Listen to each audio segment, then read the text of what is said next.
violating the nuclear treaty. I'm more concerned about his misinterpreting what has happened recently.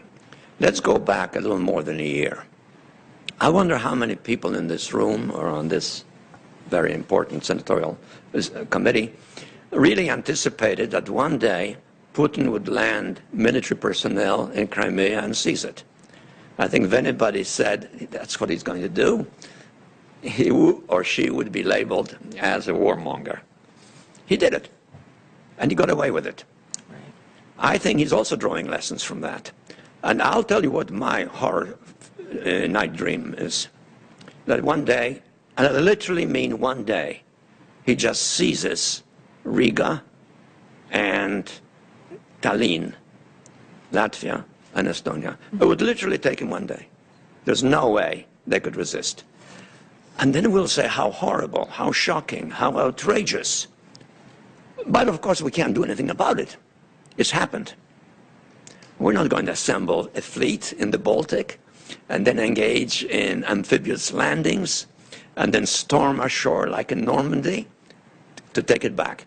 We'll have to respond in some larger fashion perhaps, but then there will be voices, well, but this will plunge us into a nuclear war. Yeah, I think deterrence has to have meaning. It has to have teeth in it. And it has to create a situation in which someone planning an action like that has no choice but to anticipate what kind of resistance will I encounter. And this is why I recommend what I do recommend. Pre-positioning of some forces, limited so it's not provocative. You know, an American company in Estonia is not going to invade Russia. And Putin will know that. But he will know that if he invades Estonia, he will encounter some American forces on the ground, and better still, some Germans, some French, so Brits, of course. I think if we do that kind of stuff, we are consolidating stability, including nuclear one. And the same goes for the ongoing conflict in Russia and Ukraine. I don't think Putin plans to invade Ukraine as a whole, because that would be too dangerous, and you cannot simply predict what will happen. But this continuous pinpricking can involve some escalation. It has already involved escalation. There are Russians, at least in the hundreds, according to some NATO accounts, in terms of several thousand, fighting within Ukraine against an established country. This is something that cannot be ignored.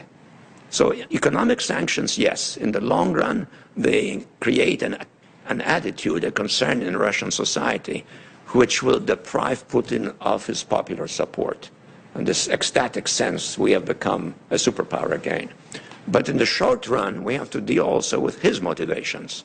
And the only way to do that is to indicate to him by tangible steps, such as defensive arming of the Ukrainians, that we will be involved in some fashion in making that military engagement more costly. And at the same time, to indicate to him that we're prepared to settle, send him a signal about non-NATO participation for Ukraine. That, to me, is a strategy of responding to the possibility that you very rightly raise. And without taking